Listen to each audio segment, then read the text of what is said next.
ದಾವಣಗೆರೆ ದೇವರ ಗೂಳಿಗೂ ರಕ್ಷಣೆ ಇಲ್ಲವೇ? ಚನ್ನಗಿರಿ ತಾಲೂಕಿನಲ್ಲಿ ಹೆಚ್ಚುತ್ತಿರುವ ಗೋ ಕಳವು ಪ್ರಕರಣಗಳು, ಸಂಘಟಿತ ಜಾಲದ ಶಂಕೆ. ದಾವಣಗೆರೆ ಜಿಲ್ಲೆಯ ಚನ್ನಗಿರಿ ತಾಲೂಕಿನ ಬಸವಪಟ್ಟಣ ಪೊಲೀಸ್ ಠಾಣೆ ವ್ಯಾಪ್ತಿಯಲ್ಲಿ ಇತ್ತೀಚಿನ ದಿನಗಳಲ್ಲಿ ಗೋವು, ಗೋಳಿ ಹಾಗೂ ದೇವರಿಗೆ ಬಿಟ್ಟಿರುವ ಜಾನುವಾರುಗಳ ಕಳವು ಪ್ರಕರಣಗಳು ನಿರಂತರವಾಗಿ ನಡೆಯುತ್ತಿದ್ದು, ಗ್ರಾಮೀಣ ಭಾಗದ ಜನರಲ್ಲಿ ಆತಂಕ ಮತ್ತು ಆಕ್ರೋಶಕ್ಕೆ ಕಾರಣವಾಗಿವೆ. ರೈತರ ಜೀವನಾಧಾರವಾಗಿರುವ ಜಾನುವಾರುಗಳ ಜೊತೆಗೆ ದೇವಸ್ಥಾನಗಳಿಗೆ ಸಮರ್ಪಿಸಲಾದ ದೇವರ ಗೂಳಿಗಳನ್ನೇ ಗುರಿಯಾಗಿಸಿಕೊಂಡು ಸಂಘಟಿತ ಕಳ್ಳರ ಜಾಲ ಕಾರ್ಯನಿರ್ವಹಿಸುತ್ತಿದೆಯೇ ಎಂಬ ಅನುಮಾನಗಳು ಬಲವಾಗುತ್ತಿವೆ. ಇತ್ತೀಚೆಗೆ ಚನ್ನಗಿರಿ ತಾಲೂಕಿನ ಸಂಕಹಳ್ಳಿ ಗ್ರಾಮದ ಶ್ರೀ ಬಸವೇಶ್ವರ ದೇವಸ್ಥಾನಕ್ಕೆ ಸೇರಿದ ಕರಿಬಣ್ಣದ ದೇವರ ಗೂಳಿಯನ್ನ ತಡರಾತ್ರಿ ಸುಮಾರು 12:30 ಗಂಟೆಗೆ ಬೊಲೆರೋ ಪಿಕಪ್ ವಾಹನದಲ್ಲಿ ಬಂದ ದುಷ್ಕರ್ಮಿಗಳು ಕಳ್ಳತನ ಮಾಡಿಕೊಂಡು ಹೋಗಿರುವ ಘಟನೆ ಇಡೀ ಪ್ರದೇಶದಲ್ಲಿ ತೀವ್ರ ಚರ್ಚೆಗೆ ಗ್ರಾಸವಾಗಿದೆ. ದೇವಸ್ಥಾನದ ಪಕ್ಕದಲ್ಲಿ ಕಟ್ಟಿ ಹಾಕಿದ್ದ ಗೂಳಿಯನ್ನ ಕ್ಷಣಾರ್ಧದಲ್ಲಿ ವಾಹನಕ್ಕೆ ಹತ್ತಿಸಿ ಪರಾರಿಯಾಗಿರುವ ದೃಶ್ಯ ದೇವಸ್ಥಾನದ ಸಿಸಿಟಿವಿ ಕ್ಯಾಮೆರಾದಲ್ಲಿ ಸ್ಪಷ್ಟವಾಗಿ ಸೆರೆಯಾಗಿದೆ. ಕಳುವಾದ ಗೂಳಿ ಕರಿಬಣ್ಣ ಹೊಂದಿದ್ದು, ಹಣೆಯ ಮೇಲೆ ಬಿಳಿ ಬಣ್ಣದ ಗರುಡಾಕಾರದ ಮಚ್ಚೆ, ಉದ್ದವಾದ ಕೊಂಬು ಹಾಗೂ ಕೊರಳಲ್ಲಿ ಗಂಟೆ ಧರಿಸಿತ್ತು. ಗ್ರಾಮಸ್ಥರು ದೇವರಿಗೆ ಹರಕೆ ರೂಪದಲ್ಲಿ ಬಿಟ್ಟಿದ್ದ ಈ ಗೂಳಿ ಗ್ರಾಮಸ್ಥರ ಧಾರ್ಮಿಕ ನಂಬಿಕೆಯ ಪ್ರತೀಕವಾಗಿತ್ತು. ಇಂತಹ ಪವಿತ್ರ ಜಾನುವಾರುವನ್ನೇ ಗುರಿಯಾಗಿಸಿಕೊಂಡಿರುವುದು ಸಾಮಾನ್ಯ ಕಳ್ಳತನವಲ್ಲ, ಧಾರ್ಮಿಕ ಭಾವನೆಗಳಿಗೆ ಧಕ್ಕೆ ಬರುವ ಕೃತ್ಯವಾಗಿದೆ ಎಂದು ಗ್ರಾಮಸ್ಥರು ಆಕ್ರೋಶ ವ್ಯಕ್ತಪಡಿಸಿದ್ದಾರೆ. ಈ ಘಟನೆಗೆ ಸಂಬಂಧಿಸಿದಂತೆ ದೇವಸ್ಥಾನ ಸಮಿತಿ ಬಸವಪಟ್ಟಣ ಪೊಲೀಸ್ ಠಾಣೆಗೆ ದೂರು ನೀಡಿದ ತಕ್ಷಣ ಪೊಲೀಸರು ಸಿಸಿಟಿವಿ ದೃಶ್ಯಾವಳಿಗಳನ್ನು ಪರಿಶೀಲಿಸಿ ವಿಶೇಷ ತನಿಖೆ ಆರಂಭಿಸಿದರು. ಸಿಸಿಟಿವಿಯಲ್ಲಿ ಸೆರೆಯಾದ ಬೊಲೆರೋ ವಾಹನದ ಮಾಹಿತಿಯನ್ನ ಆಧರಿಸಿ ಕಾರ್ಯಾಚರಣೆ ನಡೆಸಿದ ಪೊಲೀಸರು 24 ಗಂಟೆಯ ಒಳಗೆ ಕಳುವಾದ ಗೂಳಿಯನ್ನ ಪತ್ತೆ ಹಚ್ಚಿ ಆರೋಪಿಗಳನ್ನು ಬಂಧಿಸಿರುವುದಾಗಿ ತಿಳಿದು ಬಂದಿದೆ. ಪ್ರಕರಣದ ತನಿಖೆ ಮುಂದುವರೆದಿದ್ದು, ಈ ಕೃತ್ಯದ ಹಿಂದೆ ಇನ್ನಷ್ಟು ಸದಸ್ಯರನ್ನ ಒಳಗೊಂಡ ಸಂಘಟಿತ ಜಾಲ ಇದೆಯೇ ಎಂಬ ಬಗ್ಗೆ ತನಿಖೆ ನಡೆಯುತ್ತಿದೆ. ಮರುಕಳಿಸುತ್ತಿರುವ ಗೋಕಳುವು ಒಂದೇ ಮಾದರಿಯ ಕಾರ್ಯಾಚರಣೆ. ಸಂಗಹಳ್ಳಿ ಪ್ರಕರಣ ಒಂದೇ ಘಟನೆಯಲ್ಲ.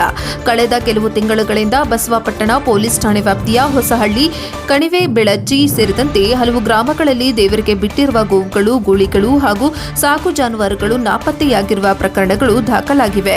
ಬಹುತೇಕ ಎಲ್ಲ ಕಳ್ಳತನಗಳು ಮಧ್ಯರಾತ್ರಿ 12 ಗಂಟೆಯಿಂದ ಬೆಳಗಿನ ಜಾವ 2 ಗಂಟೆಯ ಒಳಗೆ ನಡೆದಿರುವುದು ಗಮನಾರ್ಹವಾಗಿದೆ. ಒಂದೇ ರೀತಿಯ ವಾಹನ ಬಳಕೆ, ಒಂದೇ ಸಮಯದಲ್ಲಿ ಕೃತ್ಯ ಎಸಗುವುದು ಹಾಗೂ ನೇರವಾಗಿ ದೇವರಿಗೆ ಬಿಟ್ಟಿರುವ ಜಾನುವಾರುಗಳನ್ನು ಗುರಿಯಾಗಿಸಿಕೊಳ್ಳುತ್ತಿರುವುದು ಸಂಘಟಿತ ಜಾನುವಾರು ಕಳ್ಳರ ಜಾಲದ ಕಾರ್ಯವೈಖರಿಯನ್ನು ಸೂಚಿಸುತ್ತಿದೆ ಎಂಬ ಅಭಿಪ್ರಾಯವನ್ನ ಸ್ಥಳೀಯರು ವ್ಯಕ್ತಪಡಿಸಿದ್ದಾರೆ. ಕಸಾಯಿಖಾನೆಗಳಿಗೆ ಸಾಗಿಸುತ್ತಿರುವ ಶಂಕೆ. ಕಳ್ಳತನವಾಗುತ್ತಿರುವ ಜಾನುವಾರುಗಳನ್ನು ರಾಜ್ಯದ ಹೊರಭಾಗದ ಕಸಾಯಿಖಾನೆಗಳಿಗೆ ಸಾಗಿಸಲಾಗುತ್ತಿದೆಯೇ ಎಂಬ ಅನುಮಾನವು ಗ್ರಾಮಸ್ಥರಲ್ಲಿ ವ್ಯಕ್ತವಾಗಿದೆ. ಇದರಿಂದ ಜಾನುವಾರು ಕಳ್ಳತನವನ್ನ ಕೇವಲ ಆಸ್ತಿ ಕಳುವಿನ ಪ್ರಕರಣವೆಂದು ಪರಿಗಣಿಸದೆ ಸಂಘಟಿತ ಅಪರಾಧವಾಗಿ ತನಿಖೆ ನಡೆಸಬೇಕೆಂದು ಸಾರ್ವಜನಿಕರು ಒತ್ತಾಯಿಸಿದ್ದಾರೆ. ಬಸವಪಟ್ಟಣ ಪೊಲೀಸ್ ಠಾಣೆ ಎದುರು ಪ್ರತಿಭಟನೆ. ಸಂಕಹಳ್ಳಿ ಘಟನೆಯ ಬಳಿಕ ಬಸವಪಟ್ಟಣ ಪೊಲೀಸ್ ಠಾಣೆ ಎದುರು ನೂರಾರು ಹಿಂದೂ ಪರ ಸಂಘಟನೆಗಳು, ಮುಖಂಡರು, ಬಜರಂಗ ದಳದ ಕಾರ್ಯಕರ್ತರು ಹಾಗೂ ಗ್ರಾಮಸ್ಥರು ಸೇರಿ ಪ್ರತಿಭಟನೆ ನಡೆಸಿದರು. ಗೋ ಕಳವು ಪ್ರಕರಣವನ್ನು ಗಂಭೀರವಾಗಿ ಪರಿಗಣಿಸಿ ವಿಶೇಷ ತನಿಖಾ ತಂಡ ರಚಿಸಬೇಕು, ಸಂಘಟಿತ ಜಾನುವಾರು ಕಳ್ಳರ ವಿರುದ್ಧ ಕಠಿಣ ಕ್ರಿಮಿನಲ್ ಪ್ರಕರಣಗಳನ್ನು ದಾಖಲಿಸಿ ಶೀಘ್ರ ನ್ಯಾಯಾಂಗ ಕ್ರಮ ಕೈಗೊಳ್ಳಬೇಕು ಎಂದು ಆಗ್ರಹಿಸಿದರು. ಜಿಲ್ಲಾಡಳಿತ ಹಾಗೂ ಪೊಲೀಸ್ ಇಲಾಖೆಗೆ ಸಾರ್ವಜನಿಕರ ಆಗ್ರಹ. ಬಸವಪಟ್ಟಣ ಪೊಲೀಸ್ ಠಾಣೆ ವ್ಯಾಪ್ತಿಯಲ್ಲಿ ನಿರಂತರವಾಗಿ ನಡೆಯುತ್ತಿರುವ ಗೋ ಕಳವು ಪ್ರಕರಣಗಳನ್ನು ನಿಯಂತ್ರಿಸಲು ರಾತ್ರಿ ಪೊಲೀಸ್ ಗಸ್ತು ಹೆಚ್ಚಿಸಬೇಕು. ಪ್ರಮುಖ ಗ್ರಾಮಗಳು ಹಾಗೂ ದೇವಸ್ಥಾನಗಳ ಸುತ್ತಮುತ್ತ ಹೆಚ್ಚಿನ ಸಿಸಿಟಿವಿ ಕ್ಯಾಮೆರಾಗಳನ್ನು ಅಳವಡಿಸಬೇಕು. ಜಾನುವಾರು ಸಾಗಣೆ ಮಾಡುವ ಅನುಮಾನಾಸ್ಪದ ವಾಹನಗಳ ತಪಾಸಣೆಯನ್ನು ಕಟ್ಟುನಿಟ್ಟಾಗಿ ನಡೆಸಬೇಕು ಹಾಗೂ ಅಂತರ ಜಿಲ್ಲಾ ಗಡಿಗಳಲ್ಲಿ ವಿಶೇಷ ತಪಾಸಣೆ ವ್ಯವಸ್ಥೆ ಜಾರಿಗೊಳಿಸಬೇಕು ಎಂದು ಸಾರ್ವಜನಿಕರು ಆಗ್ರಹಿಸಿದ್ದಾರೆ. ಕಾನೂನು ಸುವ್ಯವಸ್ಥೆಗೆ ಸವಾಲು. ದೇವರಿಗೆ ಸಮರ್ಪಿಸಲಾದ ಜಾನುವಾರುಗಳನ್ನೇ ಗುರಿಯಾಗಿಸಿಕೊಂಡು ನಡೆಯುತ್ತಿರುವ ಇಂತಹ ಕಳ್ಳತನಗಳು ಗ್ರಾಮೀಣ ಸಮಾಜದ ಧಾರ್ಮಿಕ ನಂಬಿಕೆ, ರೈತರ ಜೀವನ ಹಾಗೂ ಕಾನೂನು ಸುವ್ಯವಸ್ಥೆಗೆ ಗಂಭೀರ ಸವಾಲಾಗಿ ಪರಿಣಮಿಸಿವೆ. ಕೇವಲ ಆರೋಪಿಗಳನ್ನು ಬಂಧಿಸುವುದಷ್ಟೇ ಅಲ್ಲದೆ ಇಂತಹ ಪ್ರಕರಣಗಳ ಹಿಂದೆ ಕಾರ್ಯನಿರ್ವಹಿಸುತ್ತಿರುವ ಸಂಪೂರ್ಣ ಜಾಲವನ್ನು ಪತ್ತೆ ಹಚ್ಚಿ ಕಾನೂನಿನ ಮುಂದೆ ತರಬೇಕಾಗಿದೆ.